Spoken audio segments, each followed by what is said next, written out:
పశ్చిమ గోదావరి జిల్లా పాలకొల్లులో ముఖ్యమంత్రి చంద్రబాబు నాయుడు మాట్లాడుతున్నారు. ప్రత్యక్ష ప్రసారం ద్వారా చూద్దాం. మీ ఉత్సాహం చూస్తా ఉంటే, మీ అభిమానం చూస్తా ఉంటే ఇది నా పూర్వ జన్మ సుకృతంగా భావిస్తున్నా. ఈరోజు నా అదృష్టంగా నేను భావిస్తున్నా. మా తమ్ముళ్ళు, మా చెల్లెళ్ళు, అన్నలు, అక్కలు అందరూ కూడా ఏకపక్షంగా సపోర్ట్ చేస్తున్నారు. ఈరోజు నేను మీ దగ్గరకు వచ్చింది మీ ఆశీస్సుల కోసం వచ్చాను, మీ ఆశీర్వాదాని కోసం వచ్చాను. గడచిన 5 సంవత్సరాలు మీరు చూశారు. రాత్రింబగళ్ళు పనిచేశాం. ఈ రాష్ట్రం కోసం ఏ విధంగా పనిచేశామో మీరే ఒక్కసారి ఆలోచించుకోవాలి. నేను అడుగుతున్న పాలకొల్లో ఉండే మిమ్మల్ని అందరినీ, తెలుగుదేశం పార్టీ పాలన వల్ల ఆనందంగా ఉన్నారా లేదా అని మిమ్మల్ని అడుగుతున్నా. ఆనందంగా ఉన్నారా? చాలా పనులైనాయా? 2014 కంటే మీ జీవన ప్రమాణాలు పెరిగాయా? సంక్షేమ కార్యక్రమాలు తృప్తినిచ్చాయా? నేను ఇచ్చిన సంక్షేమ కార్యక్రమాలు తృప్తినిచ్చాయంటే పాలకొల్లంతా వినపడాలి. గట్టిగా మీ హర్షాన్ని, ఆమోదాన్ని తెలియజేయాలి. చాలా ఇంకా గట్టి చెప్పాలి.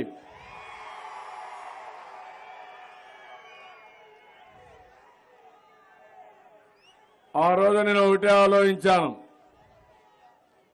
విభజన జరిగింది, మీరందరూ భయపడ్డారా లేదా అని మిమ్మల్ని అడుగుతున్నా. అందరూ భయపడిపోయారు. 60 సంవత్సరాల కష్టం హైదరాబాద్లో వదిలిపెట్టాం. నేనే అభివృద్ధి చేశాను. ఏం తమ్ముళ్ళు మీరే చెప్పండి, హైటెక్ సిటీ ఎవరు కట్టారు? సైబరాబాద్ ఎవరు నిర్మాణం చేశారు? ఔటర్ రింగ్ రోడ్ ఎవరు కట్టారు? ఇంటర్నేషనల్ ఎయిర్పోర్ట్ ఎవరు నిర్మాణం చేశారు? అదే కాదు, మొత్తం మీరు నేను అందరం కలిసి హైదరాబాద్ ని ప్రపంచ పటంలో పెట్టాం. బ్రహ్మాండంగా అభివృద్ధి చేశాం. 60 సంవత్సరాల తర్వాత మనకు అన్యాయం జరిగింది. కట్టుబట్టలతో వెళ్లిపోమన్నారు.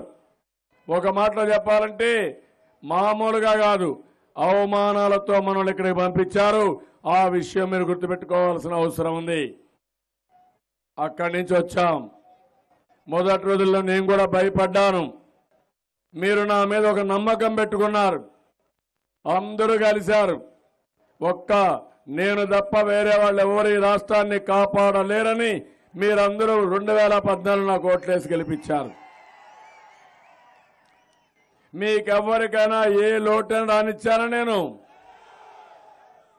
ఒక కుటుంబ పెద్దగా బాధ్యతగా ప్రవర్తించాను.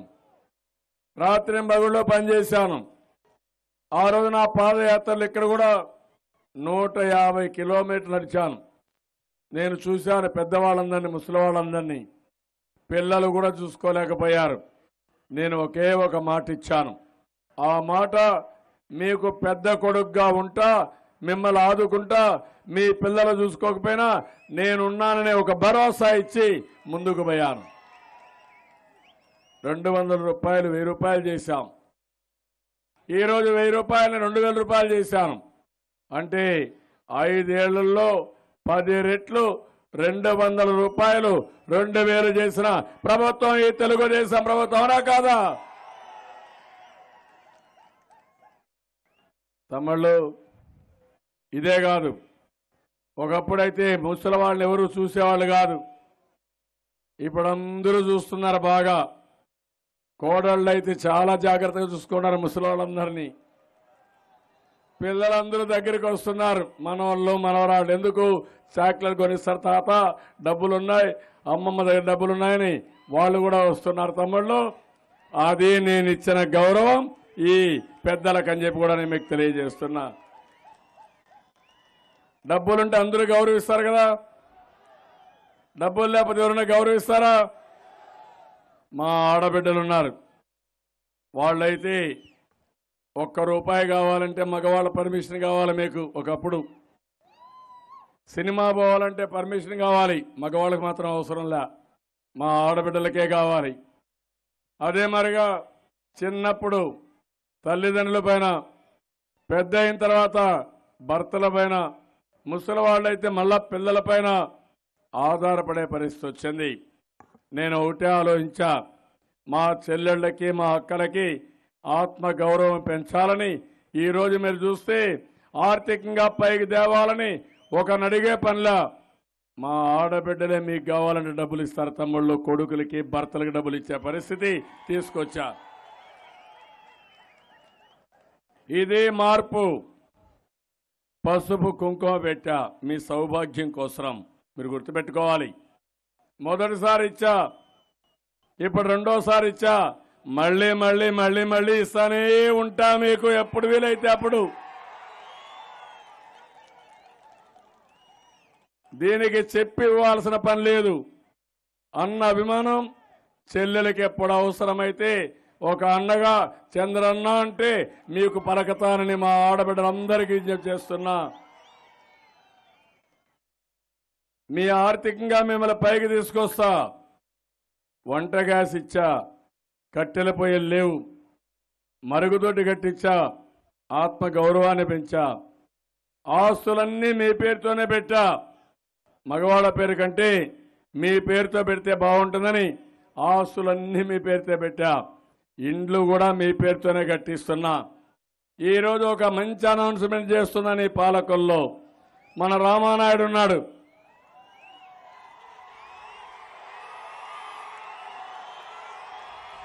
మంచి నాయకుడనా, మీ అందరూ అభిమానిస్తున్నారా? గట్టిగా చప్పట్లు కూడా చెప్పండి. మైక్ పెంచా.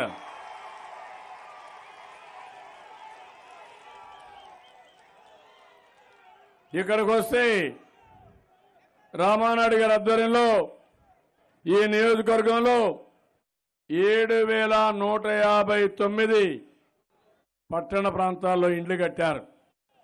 కాంగ్రెస్ వాళ్ళు ఇండ్లు కట్టారు. రాజీవ్ గృహకల్ప పెట్టారు. ఏం కట్టారా తమ్ముళ్ళు? ఒక్క ఇల్లు కట్టారా? తెలంగాణలో కేసీఆర్ ఉన్నాడు.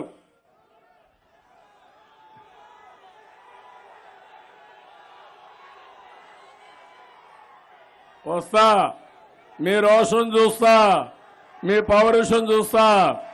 ఎంత పౌరుషంగా ఉన్నారో కేసీఆర్ పట్ల నేను చూస్తాను. మైక్ సరిగా లేదా? మైక్ పెంచవయ్యా. ఏం చేస్తారు? ఏం చేస్తారు తమ్ముళ్ళు కేసీఆర్ని?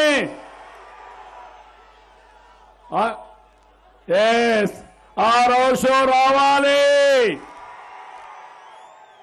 తమ్ముళ్ళు ఎన్ని అవమానాలు భరించాం. కష్టం మనది, శ్రమ మనది. హైదరాబాద్కి వెళ్ళి మన రాజధానిని మనం రాత్రింబవళ్ళు కష్టపడి నేనే నిర్మాణం చేశాను. అన్నీ నేనే చేశాను. ప్రపంచ పటంలో పెట్టాను. ఓసారి మీకు చెప్తే బాధేస్తుంది కానీ న్యూయార్క్ సిటీలో కాలి నడకం తిరిగాను. ఇంటర్వ్యూలు ఇవ్వమంటే కాదు అని పట్టుబట్టి వాళ్ళు ఒప్పించి మైక్రోసాఫ్ట్ తీసుకొచ్చాను. ఐఎస్బీ రావాలంటే వాళ్ళు మీ హైదరాబాద్ మా అజెండాలు లేదంటే కాదు, ఒక్కసారి రండి, నా ఆతిథ్యాన్ని తీసుకోండి, మీరు నిర్ణయం చేయమంటే వాళ్ళు వస్తే కారు దగ్గరికి పోయి వాళ్ళని రిసీవ్ చేసుకొని పూలమాలేసి ఇంటికి తీసుకొచ్చి బ్రేక్ఫాస్ట్ పెట్టి వాళ్ళ ద్వారా ఐఎస్బీ హైదరాబాద్ తీసుకొచ్చానంటే తెలుగు జాతి కోసం తెచ్చాను తమ్ముళ్ళు, ఇంకొక దాని కాదు. ఇన్ని చేస్తే ఏం మాట్లాడారు మీరు? ఆంధ్ర వాళ్ళు ద్రోహులు, ఆంధ్ర వాళ్ళు రాక్షసులు. అదే మరిగా ఆంధ్ర వాళ్ళని తరిమి తరిమి కొట్టాలి. ఈ ఆస్తులన్నీ మాకే కావాలి. ఉలవచారు మా దగ్గర పశువులు తింటాయి. ఇది బిర్యానీ, ఇది పేడ బిర్యానీ. ఎన్ని తిట్లు తమ్ముళ్ళు. ఏంటి, ఎందుకు పడాలని అడుగుతాను. పడాలన్నా మనం? మొత్తం ఆస్తులన్నీ పోయినాయి. హైదరాబాద్లో చూడండి, నాకెంత కోపం వస్తుందంటే ఎవరన్నా తమ్ముళ్ళు 60 సంవత్సరాలు మీరు కష్టపడితే ఉన్న పడంగా మీ ఆస్తులన్నీ ఇంకొకరికి లాక్కొని మిమ్మల్ని పంపిస్తే మీకు బాధ అయ్యిదా అని మిమ్మల్ని అడుగుతున్నా. కోపం రాదా అని మిమ్మల్ని అడుగుతున్నా. జీవితాంతం బాధపడతారా లేదని మిమ్మల్ని అడుగుతున్నా. అందుకే నేను దిగమింగా ఆ రోజు ఒక మాటలో చెప్పాలంటే ఏదో ఒక విధంగా సాధించుకోవాలని పట్టుబట్టి ఆస్తిలో మన వాటాలు మనకిమ్మంటే ఇవ్వకుండా ఈ నరేంద్ర మోడీ నాకు మెచ్యూరిటీ లేదు, కేసీఆర్కి మెచ్యూరిటీ ఉందని నరేంద్ర మోడీ లాంటి వ్యక్తి పనికి మాలిన స్టేట్మెంట్ ఇచ్చాడంటే ఆ రోజు కూడా నేను చాలా బాధపడ్డా. విభజన హామీలు ఇవ్వాలా, ప్రత్యేక హోదా ఇవ్వాలా, నమ్మక ద్రోహం చేశారు. కానీ నేను ఒకటే ఆలోచించాను తమ్ముళ్ళు, మీరు గుర్తుపెట్టుకోవాలి. వీళ్ళు ఎన్ని చేసినా ఒక పక్క పోరాడుతూనే మీకు కష్టం లేకుండా చేశా. ఈరోజు తెలంగాణలో పసుపు కుంకుమ ఇవ్వాలా. ఈరోజు ఇండ్లున్నాయి, మనం కట్టాం. ఒక్క ఇల్లు గట్లా డబుల్ బెడ్రూమ్ ఎక్కడుంది నీ డబుల్ బెడ్రూమ్ అని అడుగుతున్నా. 54% ఆదాయం మీది. మన ఆదాయం 46%, జనాభా 58%. గుండె నిబ్బరంగా ముందుకు పోయాను. ఈరోజు ఇండ్లు కట్టాను. ఈరోజు మళ్ళీ మీకు హామీ ఇస్తున్నా. గ్రామీణ ప్రాంతాల్లో ఇండ్లకు 1,50,000 ఇచ్చి దానికి కూడా ఇంకా అదనంగా ఎస్సీలకు ఎస్టీలకు ఇస్తున్నాం. పట్టణ ప్రాంతాల్లో 300 స్క్వేర్ యార్డ్లో అంటే స్క్వేర్ అడుగుల్లో కట్టిన ఇండ్లున్నాయి, దాని పైన కూడా ఉన్నాయి. పేదవాళ్ళకు కట్టాం, 1,50,000 మనం ఇచ్చాం. ఇన్ఫ్రాస్ట్రక్చర్ అంతా మనమే ఇస్తున్నాం. గవర్నమెంట్ ఆఫ్ ఇండియా ఇచ్చిన డబ్బులు కాకుండా 6-7 లక్షల రూపాయలు ఒక్కొక్క ఇంటి పైన ఖర్చు పెడుతున్నాం మొత్తం కలిసి. ఈరోజు నాకు అనిపించింది పేదవాళ్ళే 300 అడుగుల వరకు ప్రతి ఒక్క పేదవాడికి ఉచితంగా ఒక్క పైసా డబ్బులు అవసరం లేకుండా ఇళ్లు కట్టిస్తాను. ఇప్పుడు కట్టే ఇండ్లు కూడా 300 స్క్వేర్ అడుగులు ఉచితంగా ఇచ్చేస్తున్నాను తమ్ముళ్ళు మా పేదవాళ్ళకి. నాకేం బాధ లేదు, సంపాదించే తెలిసిన వ్యక్తిని నేను తమ్ముళ్ళు, కష్టపడే తెలిసిన వ్యక్తిని, నేనే నెంబర్ 1 కార్మికుడిని చెప్పి కూడా నేను మీకు తెలియజేస్తున్నా. నెంబర్ 1 కూలీగా ఉంటా, అదే మరి బెస్ట్ ఆర్గనైజర్గా ఉంటా. పరిపాలన అంటే తెలిసిన వ్యక్తిని, ఏం చేస్తే ఆదాయం పెరుగుతుందో తెలిసిన వ్యక్తిని. అందుకే టెక్నాలజీ కూడా బాగా ఉపయోగించాను, మీరు చూస్తున్నారు. అయితే ఇదే కాదు, రైతులకి తెలంగాణ 1,00,000 రూపాయలు రుణమాఫీ చేస్తే మనం 1,50,000 చేశాం. 4వ విడత 5వ విడత ఆర్డర్స్ ఇష్యూ చేశాను. ఏప్రిల్లో మీకు వచ్చేస్తున్నాయి. మీరు ఎలక్షన్లకు పోయే లోపల 4-5 విడతల ఏది డబ్బులుందో అదంతా మీ అకౌంట్లో వేసే బాధ్యత నాది అని మరొక్కసారి మీకు తెలియజేస్తున్నా. Annadata Sukhibhava. Government of India 2 హెక్టార్లకు 6,000 ఇస్తే నేను అదనంగా 9,000 ఇస్తున్నా. 2 హెక్టార్ల పైన వాళ్ళు ఇవ్వకపోతే నేను 10,000 ఇస్తున్నా. కౌలు రైతులకు ఎవరు ఇవ్వకపోతే నేనే ఇస్తున్నా. ఖరీఫ్ నుంచి కౌలు రైతుల్ని ఆదుకునే బాధ్యత నాదని మరొక్కసారి మీ అందరికీ తెలియజేస్తున్నా. తమ్ముళ్ళు ఇదే కాదు, ఈరోజు ఎన్ని కార్యక్రమాలు, సంక్షేమ కార్యక్రమాలు. చంద్రన్న బీమా బాగుందా లేదా అని మిమ్మల్ని అడుగుతున్నా. ఇంకో పక్క పెళ్లి కానుక, మా చెల్లెమ్మల పెళ్లిళ్ళు కూడా నేనే చేస్తున్నా. కుటుంబ పెద్ద కాబట్టి రాష్ట్రంలో అందరి పెళ్లిళ్ళు చేసే బాధ్యత, పేదవాళ్ళ పెళ్లిళ్ళన్నీ నేనే నిర్వహిస్తానని చెప్పి మరొక్కసారి మీకు హామీ ఇస్తున్నా. ఇదే కాదు, అన్నా క్యాంటీన్ పెట్టాం. 5 రూపాయలకు భోజనం తమ్ముళ్ళు పూటకి ఎక్కడన్నా ఉందా? కాఫీ వస్తుందా? మీరు ఎవరన్నా పెట్టారా? ఎవరికైనా మీకు చిత్తశుద్ధి ఉందా? నరేంద్ర మోడీ మాటలాడతాడు, మాటల గారడే తప్ప అసలు సరుకు లేని వ్యక్తి ఈ నరేంద్ర మోడీ.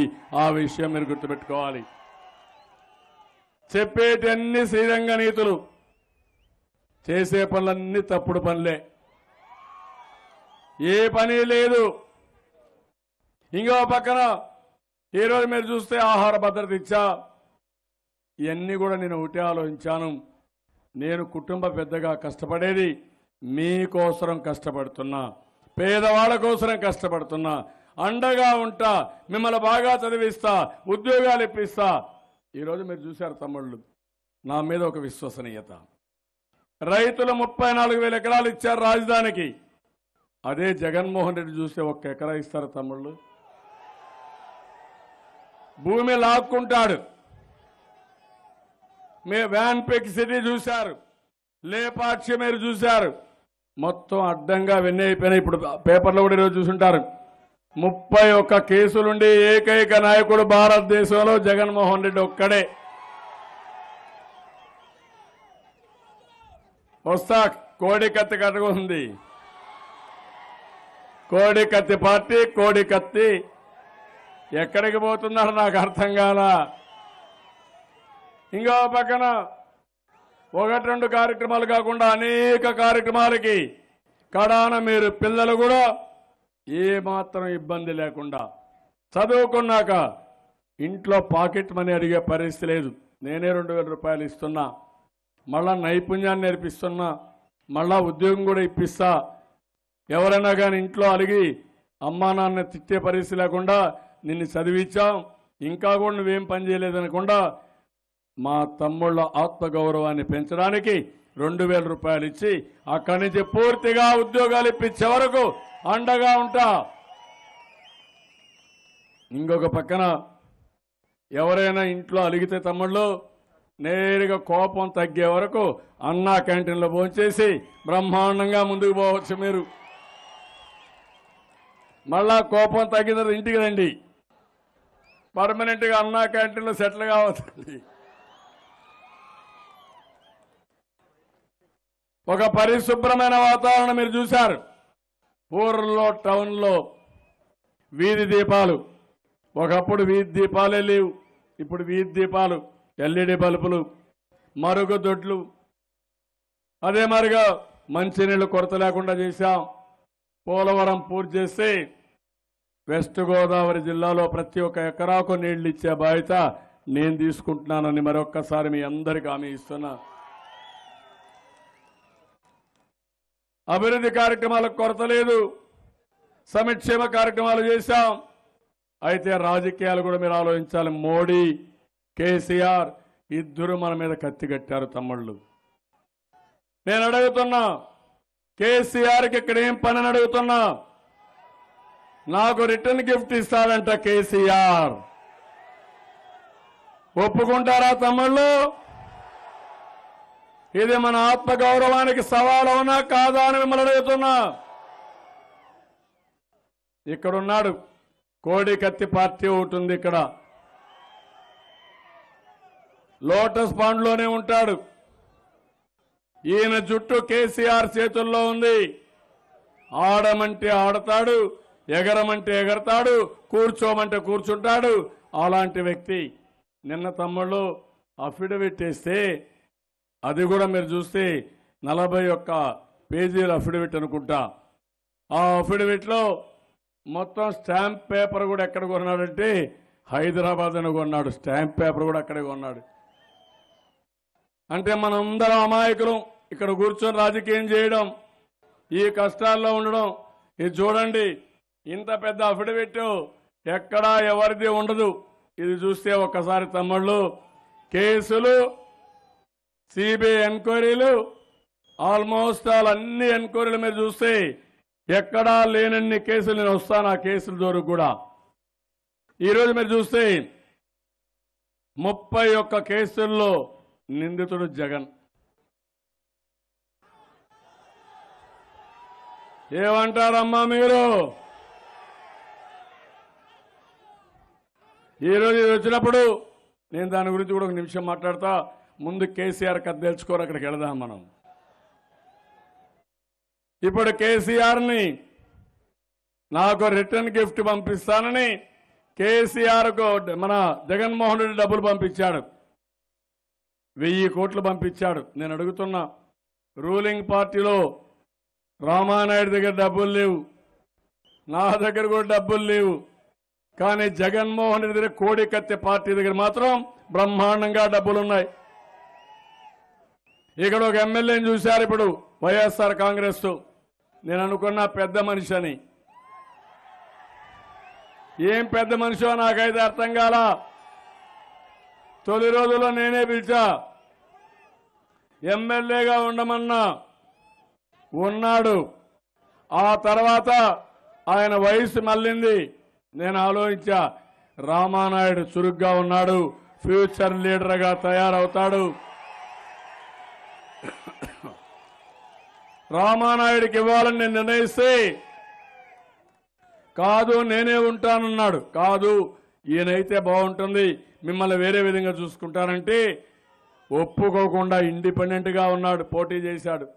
ఇదెక్కడ న్యాయం తమ్ముళ్ళు అని అడుగుతున్నా. అది అయింది, మళ్ళా బీజేపీలో చేరాడు. అది అయింది, ఇప్పుడు వైఎస్ఆర్ కాంగ్రెస్ పోయాడు. ఇది నీతి అని మిమ్మల్ని అడుగుతున్నాను తమ్ముళ్ళు. ఇది మంచి వ్యక్తిత్వం అని అడుగుతున్నాను తమ్ముళ్ళు. పదవి కోసం తాపత్రయపడే వ్యక్తులు ఎలాంటి కార్యక్రమాలు చేస్తారో మీరు ఒక్కసారి ఆలోచించాలి. ఆయన మాట ఇప్పుడు చూస్తే ఆయన ఒక హిట్లర్ మారిగా తయారైపోయాడు తెలంగాణలో. ఆయన హిట్లర్ మారిగా తయారై నా మీద మీ మీద పెత్తనం చేయాలనుకుంటున్నాడు. కేసీఆర్ కబద్దార్, జాగ్రత్తగా ఉండండి, మీ ఆటలు సాగవు.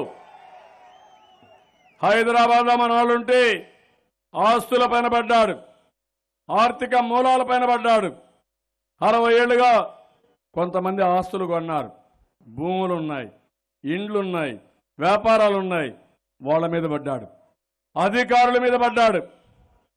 మన డీజీపీ పైన ఆ ఇల్లు కాంపౌండ్ వాళ్ళుంటే అది కూడా రాత్రి కొట్టేశాడు. కోర్టులో స్టే ఉన్నంగా కూడా ఇంత దౌర్భాగ్యమా, ఇంత దౌర్జన్యమా అంటే మనం చేతగాని వాళ్ళమా? ఒకటే హెచ్చరిస్తున్నా, తెలుగువాడు ఎక్కడున్నా ప్రపంచంలో కాపాడుకునే శక్తి నాకుంది. కబద్దార్, జాగ్రత్తగా ఉండండి, వదిలిపెట్టను.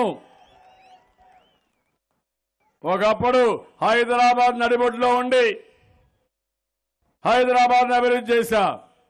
ఈరోజు ప్రపంచానికంతా కూడా చాటి చెప్తాను, ఈ దుర్మార్గమైన పాలన ఎంత దౌర్జన్యంగా ఉందో. నీ దౌర్జన్యాల్ని ఎదుర్కొనే శక్తి, ఒక దృఢ సంకల్పం నాకు కూడా ఉందని మరొకసారి ఈ పాలకుల్లో మీ అందరి ద్వారా కేసీఆర్కి హెచ్చరిస్తున్నా. నేను అడుగుతున్నా మీ అందరినీ, ఇది ఒక పక్క ఉంది, ఇది అవుతానే మన కోడికత్తి పార్టీ ఎలాంటి వ్యక్తో ఒకసారి ఆలోచించాలి. ఈరోజు మామూలుగా 1-2 కేసులు కాదు, 31 కేసుల్లో నిందితుడు. సిబిఐ కేసులు 12 కేసులు, ఈడీ కేసులు ఒక 7 కేసులు, ఇంకో పక్క మిగిలిన కేసులన్నీ ఒక 13 కేసులు. ఏం తమ్ముళ్ళు, ఎలాంటి నాయకులు మనకు కావాలన్నా? నిన్న మీరు చూశారు ఎలాంటి నాయకుడు అంటే 9 లక్షల ఓట్లు బి ఫామ్ ఇచ్చి, ఫామ్ 7 ఇచ్చి తీసేయమన్నాడు. సైబర్ క్రైమ్, ఎవరి పేరో తెలియదు, ఎవరితో పెట్టాడు, మన ఓట్లన్నీ తీసేశాడు. తెలంగాణలో 25 లక్షల ఓట్లు కేసీఆర్ తీసేశాడు. ఆయన నేర్పించాడు ఈయనకి. అంటే వేరే పార్టీలకు ఓట్లుండవు, వీళ్ళకే ఓట్లుండాలి, డబ్బులు పెట్టి ఓట్లు కొనాలి, మాట్లాడినపై దౌర్జన్యం చేయాలి, డబ్బులు ఇచ్చి పశువుల మార్గం మళ్ళా వాళ్ళని కొనియాలి. ఇది ఎక్కడ రాజకీయం నేను అడుగుతున్నా. ఇంకో పక్కన నిన్న పులివెందుల్లో జరిగింది డ్రామా మీరు చూశారు. ఏం తమ్ముళ్ళు, వివేకానంద రెడ్డి గారి హత్య మీరు చూశారా? అందరూ ఫాలో అవుతున్నారా? ఫాలో అవుతున్నారు, చేలిపైకి ఎత్తండి. అందరూ ఫాలో అవుతున్నారు. ఏమమ్మా మీరు తమ్ముళ్ళ, మీరు అర్థమైందా మీ అందరికీ? వాళ్ళ ఇంట్లో హత్య జరిగితే అది గుండెపోటు మరణం అని ఎవరన్నా చెప్తారా తమ్ముళ్ళు? ఇక్కడే అసాక్షి పేపర్ ఉంది, పనికి మాలిన టీవీ ఇక్కడే ఉంటుంది. 9-17 నిమిషాలకి వాళ్ళు వేసినది చూస్తే వైఎస్ కుటుంబంలో విషాదం. ఎందుకంటే వివేకానంద రెడ్డి గుండెపోటుతో చనిపోయాడు. ఆ రోజు కోడి కత్తి ఎట్లయితే డ్రామా ఆడారో ఇప్పుడు అదే మరిగా డ్రామా. దానిపైన ఎంక్వైరీ చేసి నేరుగా హాస్పిటల్కి పంపిస్తే హాస్పిటల్లో ఇది గుండెపోటు కాదు, చాలా స్పష్టంగా కనపడుతుంది. తమ్ముళ్ళు, మీ నెత్తిన ఆయుధాలతో గొడ్డలతో నరికితే మెదళ్ళు కూడా బయట వస్తే రక్తం కారితే మొత్తం సాక్ష్యాలని మార్చేసి ఒక భయభ్రాంతులు చేసే పరిస్థితికి వచ్చాడు. ఆ తర్వాత నేనేదో తమ్ముళ్ళు ఆ హత్యకు నాకు సంబంధం మాట్లాడే మొదలుపెట్టాడు. నా రాజకీయ జీవితం, మా కుటుంబ జీవితం, మా ఊరిలో కానీ రాష్ట్రంలో కానీ ఎక్కడ హత్యలు జరగలేదు, హత్యలు చేయం. అదే సమయంలో హంతకుల్ని గుండెల్లో నిద్రపోతాను తప్ప వదిలిపెట్టే సమస్య లేదు. ఆరో తీవ్రవాద సమస్య, ముఠా కక్షలు, మత ఘర్షణలు, రౌడీలు నిర్మోహమాటంగా చేశా. ఎవడైనా రౌడీ అనేవాడు ఈ రాష్ట్రంలో ఉండకూడదు. మా ఆడబిడ్డలకు రక్షణ ఉండాలి, ప్రజలకు రక్షణ ఉండాలి, మీ ఆస్తులకు రక్షణ ఉండాలని నేను ముందుకు పోయాను. ఈరోజు అడుగుతున్నా, అలాంటి నేను నా మీద 24 క్లేమోర్ బాంబులు పేల్చారు తిరుపతిలో. మీ అందరికీ జ్ఞాపకం ఉంటుంది. 2003లో 24 బాంబులు పేలిస్తే సాక్షాత్తు వెంకటేశ్వర స్వామి నన్ను కాపాడాడు తమ్ముళ్ళు. అది జరిగింది. అలాంటి నేను ఎప్పుడు భయం అని నా జీవితంలో లేదు. అవసరమైతే ప్రజల కోసం నా ప్రాణాలను ఇస్తాను తప్ప ఎక్కడా రాజీ పడనని మరొకసారి మీకు తెలియజేస్తున్నా. మీ ఆశీస్సులే నాకు శ్రీరామ రక్ష. ఇప్పుడు మీరు చూడండి, కోడి కత్తి ఇంత, పాలకుల్లో మీ అందరికీ తెలుసు, ఎంక్వైరీ ఇంత, ఢిల్లీ ఎన్ఐఏ అదేంటి మొత్తం టెర్రరిస్టుల పైన ఎంక్వైరీ చేసే ఎంక్వైరీ కోడి కత్తి పైన ఎవరు చేశారు? కాపలాదారుడు. ఆయన పెద్ద కాపలాదారుడు. ఎవరికి కాపలాదారుడు? దొంగలకి కాపలాదారుడు ఈ నరేంద్ర మోడీ అని మరొకసారి మీకు తెలియజేస్తున్నా. ఇవి జరిగిన తర్వాత తమ్ముళ్ళు ఒక విశ్లేషణ మీరు గుర్తుపెట్టుకోండి. ఇన్ని జరిగాయా? మీరు ఎవరైనా బయట వస్తారా ఇంట్లో నుంచి? ధైర్యం ఉందా మీకు? మీ ఇంట్లో హత్య జరిగితే ఏం చేస్తారు? పోలీసులకు చెప్తారా లేదా అని మిమ్మల్ని అడుగుతున్నా. ఎక్కడ రక్తాన్ని కడిగేస్తారా అని మిమ్మల్ని అడుగుతున్నా. పోలీసులు రాకుండా హాస్పిటల్ తీసుకుపోతారని మిమ్మల్ని అడుగుతున్నా. మీకు భయం ఉందా లేదా చట్టం అంటే మిమ్మల్ని అడుగుతున్నా. ఎవరైనా ఒక చిన్న నేరం చేస్తే భయపడతాం. 9 లక్షల మంది ఓట్లు తీసేస్తే ఎంత దుర్మార్గుడో మీరు ఆలోచించండి. 31 కేసులున్నా నటిస్తున్నాడు, ఏమీ ఎరగనట్టు, అందరూ తప్పనట్టు. ఆ రోజు సిబిఐ వద్దన్నాడు. ఇప్పుడు సిబిఐ కూడా ఇక్కడే ఉన్నాడు. ఆయన కూడా అప్పుడు కేసులు పెట్టిన ఆయన లక్ష్మణ జనసేనలో ఉన్నాడు. విశాఖపట్నం నుంచే పోటీ చేస్తున్నాడు. నేను అడుగుతున్నా, ఆ రోజు మీరే చేశారు. ఆ రోజు సిబిఐ వద్దన్నాడు, మిమ్మల్ని కూడా తిట్టాడు. ఈరోజు సిబిఐ ముద్దు అంటున్నాడు. ఆ రోజు వద్దన్నాడు, ఈరోజు ముద్దు అయిపోయింది. కారణం ఏంటో లక్ష్మణాన్ని కూడా నోరు ఇప్పాలని మరొకసారి మీ అందరి ద్వారా డిమాండ్ చేస్తున్నాను. పాలకుల్లో రాజకీయాల్లో ఒక విలువలు ఉండాలి, ఇష్టానుసారంగా చేయడం కాదు. లక్ష్మణ్ లాంటి వ్యక్తి ప్రజలను చైతన్యవంతులు చేయాలనుకుంటే ముందు ఈ విషయం కూడా చెప్పాల్సిన అవసరం ఉంది. ఇక్కడ ఒక మాట చెప్తాను తమ్ముళ్ళు. American investigation agency, federal bureau of investigation, ప్రపంచంలోని ఇన్వెస్టిగేషన్ అన్నిటికంటే సుప్రీం ఇది. వాళ్ళు ఒక ఆఫీసర్లకు ట్రైనింగ్ ఇస్తారు. ఆ ట్రైనింగ్ ఇచ్చేటప్పుడు వాళ్ళు ఫాలో కమ్మనేది, నేరం చేసిన వాడు ఎప్పుడూ నేరం చేసిన అపరాధ భావంతోనే బతుకుతాడు. ఎందుకంటే అతను చేసిన నేరం అతని అంతరాత్మకు తెలుసు కాబట్టి ఆ అపరాధ భావం వెంటాడుతున్నంతసేపు వీలైనంత వరకు ఎదుటి వారిని నిందించి ఎదురుదాడి చేసి పబ్బం గడుపుకోవాలని చూస్తాడు. అది కూడా ఆశించిన ఫలితాలు ఇవ్వనప్పుడు తన చుట్టూ రక్షణ వలయాన్ని ఏర్పాటు చేసుకోవాలని చూస్తాడు. అంతరాత్మ లోపల అలజడి సృష్టిస్తూ అపరాధ భావంతో తోడేస్తుంటే పైకి గంభీరంగా సహజంగా నవ్వుతూ ఉన్నట్లు కనిపించడానికి ప్రయత్నం చేస్తాడు. అయితే అతని అంతరాత్మకు తెలుసు. ఆ కృత్రిమ నటన అందరికీ కనిపించేస్తుంది. నేను గంభీరంగా ఉన్నానని, అందరినీ నమ్మిస్తున్నానని భ్రమలో అలా కృత్రిమంగా ప్రవర్తిస్తూ మరికొన్ని తప్పులు చేస్తాడు. ఆ క్రమంలోనే అతని నేరం కూడా అతను చెప్పకుండానే విడిపోతూ ఉంటుంది. ఎందుకంటే అపరాధ అంతరాత్మను ఎంత అణగదొక్కాలని ప్రయత్నం చేసినా అది లోనుంచి బయటికి రాక తప్పదు. ఇదే జరుగుతుంది జగన్మోహన్ రెడ్డికి. అన్ని కేసుల్లో నేరస్తుడు కాబట్టి తొందరలోనే ఈ నేరాలన్నీ ప్రూవ్ అయి తప్పకుండా ఆయనకు కూడా శిక్ష పడే పరిస్థితి వస్తుంది తమ్ముళ్ళు. అదే జరుగుతుంది. నేనేదో ఆయన మీద కోపం కాదు, కసి కాదు. ఈరోజు మీరు చూస్తూ ఉంటారు, అందరికీ చట్టం సమానమే, ఆయనకు ఇంకొకటి కాదు. ఆ చట్టాన్ని ఉల్లంఘించి ఎన్ని తప్పుడు పనులు నవ్వుతూ తిరుగుతూ ఉంటాడు, చేసే పనులన్నీ చేస్తాడు. ఇప్పుడు ఇంటికి ఒక రౌడీ తయారైపోయాడు. అప్పుడే అంటున్నారు నేను ముఖ్యమంత్రి అయితే చంద్రబాబు నాయుడు గారి రాష్ట్రంలో ఉండడని. ఇంకొక ఆయన అంటాడు ఈ ఊర్లో నువ్వు ఉండవు, నీకు అద్దెలు ఇస్తానని. అంటే ఏంటి మీరు రౌడీయిజం? మరో పులివెందలు చేయాలనుకుంటున్నారా? ఈ పాలకొల్లు ప్రశాంతమైన ప్రదేశం, అవునా కాదా తమ్ముళ్ళు? గట్టిగా కూడా మీరు మాట్లాడరు, అవునా కాదా అని మిమ్మల్ని అడుగుతున్నా. పౌరుషంగా మాట్లాడి కూడా మీకు తెలియదు.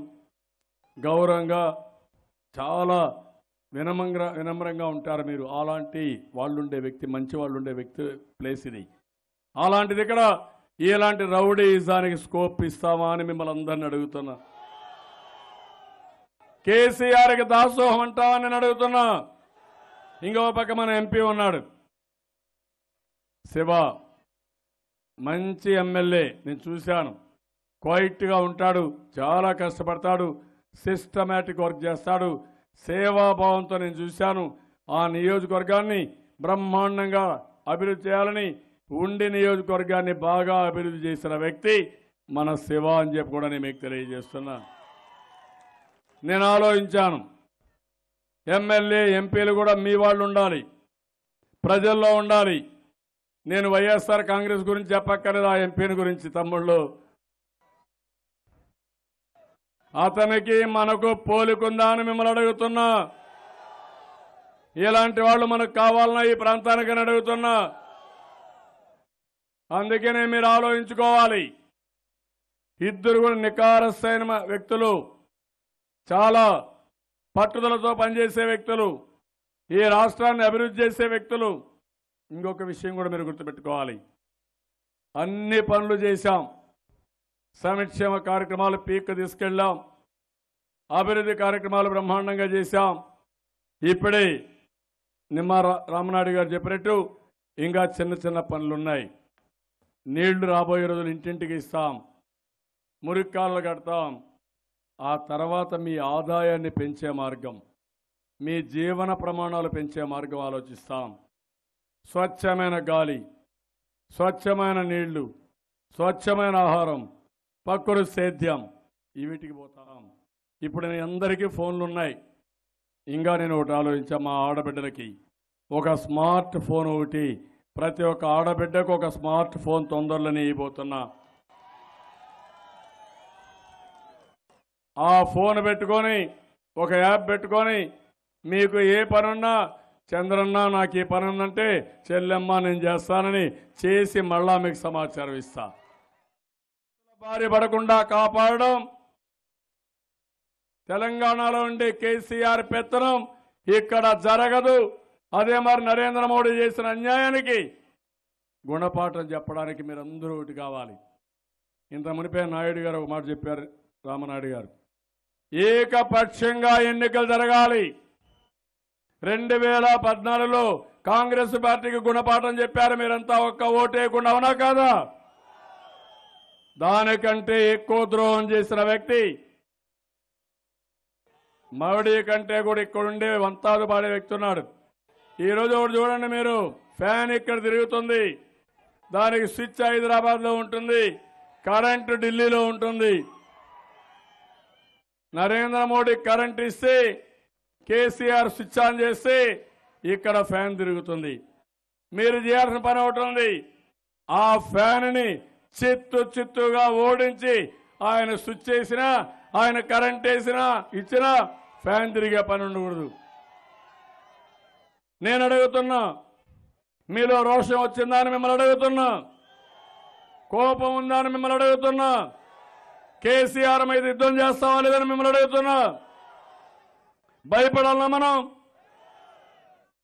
అందుకే నేను మిమ్మల్ని అడిగేది ఒకటే, రేపు జరిగే ఎన్నికల్లో కేసీఆర్ అనుకున్న నేను ఒక డిక్టేటర్ని అందరినీ కొనేశాను, ఎవరు అడ్డులేరు అనుకుంటున్నాడు, అందుకే విర్రవీగుతున్నాడు. ఇప్పుడు ఆంధ్రప్రదేశ్ చాలా మీరందరూ ఒకటి కావాలి, మన రాష్ట్రం కోసం ఒకటి కావాలి.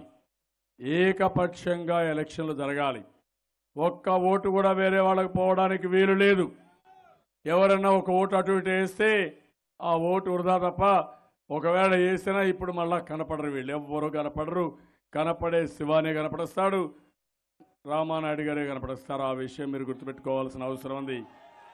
పిలిస్తే పలికే వ్యక్తులు, ఇక్కడే కాపురం ఉండే వ్యక్తులు. రెండోది, మన మీద దాడి చేసినప్పుడు వీళ్ళు హైదరాబాద్లో ఉంటే మనకేం అండగా నిలబడతారో తమ్ముళ్ళు మీరే ఆలోచించండి. అందుకే మిమ్మల్ని అందరినీ నేను కోరుతున్నా, భయపడుతూ బతకాల్సిన పని లేదు. ధైర్యంగా ఉంటాం, రాష్ట్రమంతా ఏకత్రాటి పైన ఉంటాం. కేసీఆర్కు 17 సీట్లు వస్తే మనకు 25 సీట్లు సంపాదించి అన్ని అసెంబ్లీ సీట్లు 150+ మనమే సాధించి రాబోయేలో డి అంటే ఢీ కొంటాం. నువ్వెంతంటే మనం కూడా నీ కథ తెలిసే పరిస్థితికి వస్తాం. దీనికి సిద్ధంగా ఉన్నారా? నమ్మకమేనా? రోషం ఎక్కిందా? పౌరుషం పెరిగిందా? మళ్ళీ డబ్బులు పంపిస్తాడు. ఆ పాపిష్టి డబ్బులు మనకు కావాలనా? ఇలాంటి కుతంత్రం చేసే నాయకులు మనకు కావాలనా? అందుకే చెప్పండి గట్టిగా, పోరాటానికి సిద్ధమా? హైదరాబాద్లో ఆస్తుల్ని ఇబ్బంది పెడుతున్నారని భయపడితే వాళ్ళు చెప్తే మీరు వింటారా తమ్ముళ్ళు అని మిమ్మల్ని అడుగుతున్నా. ఇది మన జీవితం, మన భవిష్యత్తు. అప్పుడప్పుడు జగన్మోహన్ రెడ్డి అంటాడు, ఒక్కసారి ఓటేయండి, ఒక్కసారి ఓటేయండి, ప్లీజ్ ఈసారి ఓటేయండి అని అడుగుతున్నాడు. నేను ఒకటే చెప్తున్నా, ఎవరైనా మోసపోతే మరణ శాసనం మనమే రాసిచ్చినట్టు అవుతుంది. 40-50 సంవత్సరాలు గోతులో పడిపోతాం, తిరిగి కోలుకోలేం. మళ్ళా కోలుకోవాలంటే చాలా సమయం పడుతుంది, నీళ్లు రావు. అదే మరిగా మన ఆస్తులు మనకు రావు. ఇంకో పక్కన మీరు చూస్తే పెన్షన్లు ఇవ్వలేము, రేషన్ ఇవ్వలేము, పసుపు కుంకుమ ఇవ్వలేము. అన్ని సమస్యలు వస్తాయి ఇలాంటి వ్యక్తుల వల్ల, ఏమీ తెలియని వ్యక్తులు. అందుకే నేను మిమ్మల్ని అందరినీ కోరుతున్నా, మరి ఒకసారి గట్టిగా ప్రతి ఒక్కరూ మేము పోరాడతాం, సాధించుకుంటాం, ఏకపక్షంగా ఎన్నికలు జరుపుతామని అందరూ ముక్త కంఠంతో. ఇప్పుడు నేను అడుగుతున్నా మిమ్మల్ని, అందరూ లేచిన పడుకొని చెప్పాలి, గట్టిగా చెప్పాలి, పౌరుషంగా చెప్పాలి. నా గొంతు బాగలేదు, మా వాడు మైక్ సరిగా లేదు. మీరు చెప్పాల్సింది, తమ్ముళ్ళు మీ ఓటు, అన్నలారా మీ ఓటు, అమ్మలారా మీ ఓటు, మనందరి ఓట్లు. ఇంకొక పక్కన తెలుగుదేశం అంటే వర్ధిల్లాలి. తెలుగుదేశం, తెలుగుదేశం, తెలుగుదేశం. ఇది కాకుండా ఎన్టీఆర్ అమర్హై, ఎన్టీఆర్, ఎన్టీఆర్, ఎన్టీఆర్. ఇంకొక పక్క ఆత్మగౌరవాన్ని అంటే కాపాడుతాం, కాపాడుతాం. ఇది పౌరుషంగా రావాలి, ఫోర్స్ఫుల్గా రావాలి. ఆత్మగౌరవాన్ని, ఆత్మగౌరవాన్ని, ఆత్మగౌరవాన్ని. నమ్మకమేగా తమ్ముళ్ళు?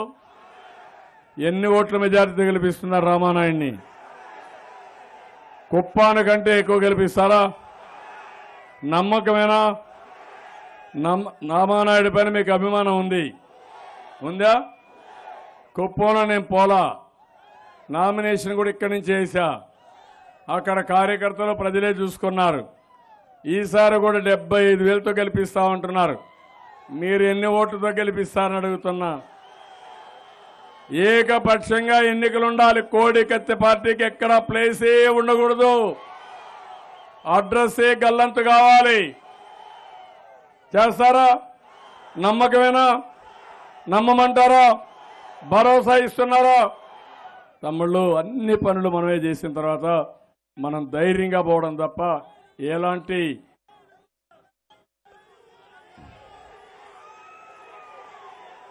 Thank you. అందరికీ మనస్ఫూర్తిగా అభినందనలు. జై హింద్, జై జన్మభూమి, జై తెలుగుదేశం.